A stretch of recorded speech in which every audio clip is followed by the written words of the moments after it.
This mini video lesson is going to cover the squeeze theorem. Now when we use the squeeze theorem, a lot of times it's sort of like a proof.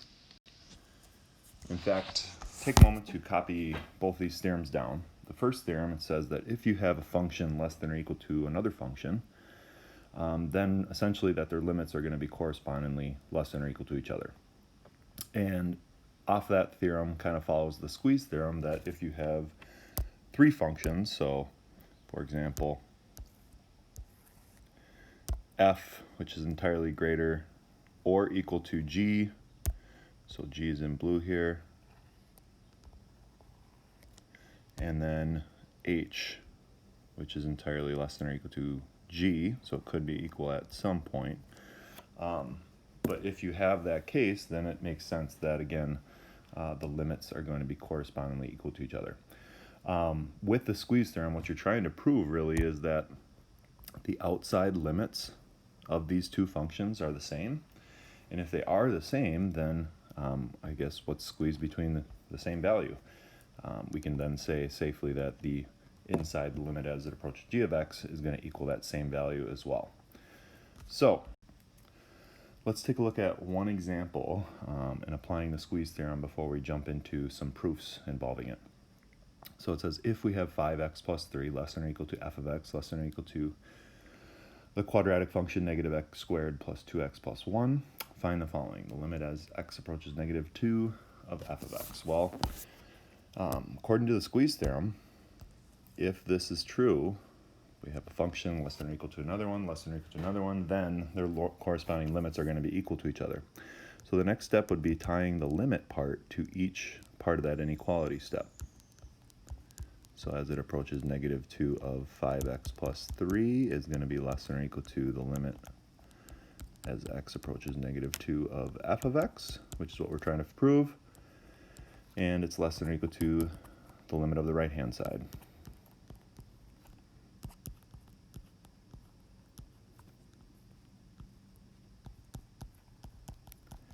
And then now we're at the process of really evaluating these limits. And the limits that we want to evaluate are the two left and right-hand side of this compound statement. If we take a look at the left side, it's a linear function. And remember, when you're evaluating limits, we always want to check by substitution. In fact, right away, we do get an answer. If I sub in negative 2, I get 5 times negative 2 plus 3. Looks like I get negative 7. So I get negative 7 on the left-hand side. And then by direct substitution again, if I sub in negative 2, this is a continuous function, so I should be able to get an answer here. If I sub in negative 2 here, looks like I get negative 2 squared plus 2 times negative 2 plus 1. And so if I evaluate that, looks like I get negative 7 as well. When you're doing these types of problems, you should end up getting the same value in order to obviously use the squeeze theorem. But then now we can safely say that by the squeeze theorem,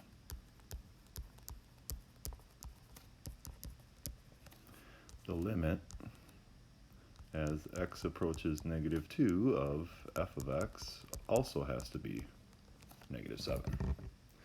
And then we've completed the proof. For this problem, these are the ones that you're typically going to see squeeze theorem involved. These are more of your proof style type problems. It says show that the limit equals 0. So you know what the limit should be. It's just in order, how do we get there?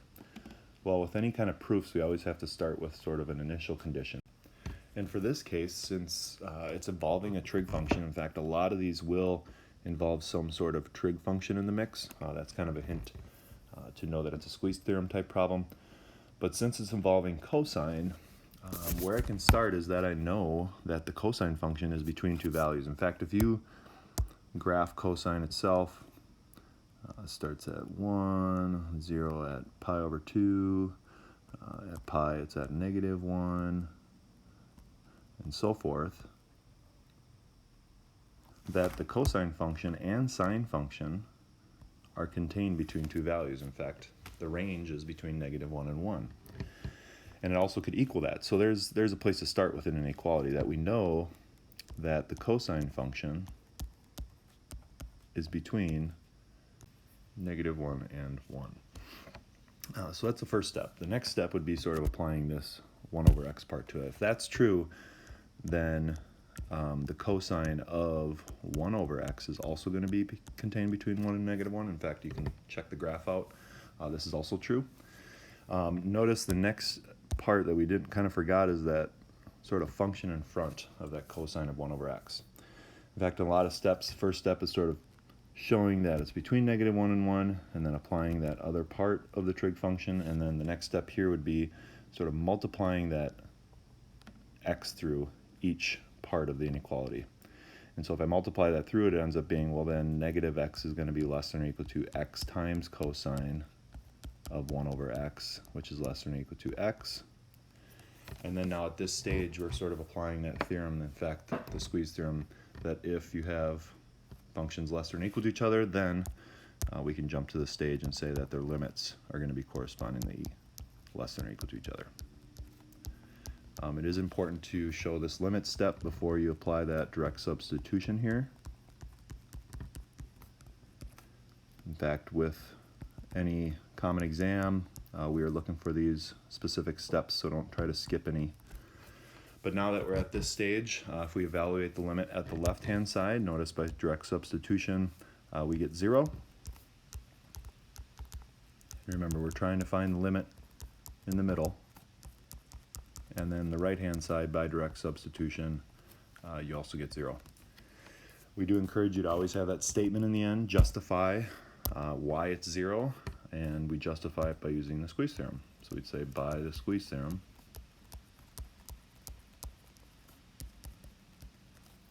the limit as x approaches 0 of x cosine of 1 over x equals 0. And we've finished the proof. So here's a chance I want you guys to try one on your own. Make sure you pause the video, work this out. You can always go back and check out that last example to kind of help you out a little bit, but it's very similar steps. The only thing different is you're dealing with sine and x squared now in front. But try your best on this, pause the video, and we'll go over this in a few seconds. Good luck.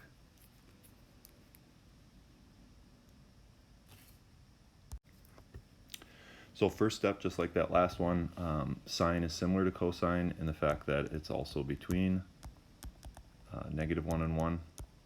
And then that would also mean that the sine of 1 over x is also going to be contained between -1 and 1.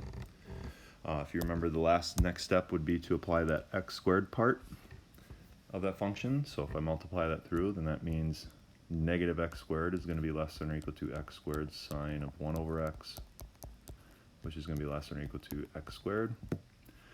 And if that's true, then you know the limits are going to be correspondingly equal to each other. And so this is where I tie the limit step to it. And we're evaluating the limit as it approaches 0 here.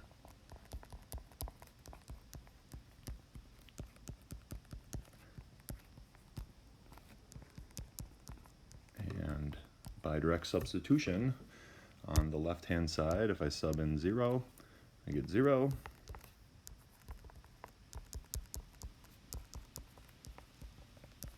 And the right-hand side, I also get 0. So therefore, I can say, by the Squeeze theorem,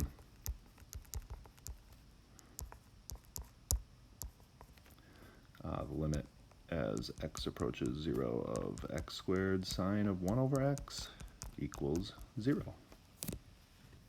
So I know there's a couple problems in the homework that happens to deal with the Squeeze theorem, so make sure you check back on these two examples, and have a great rest of your day.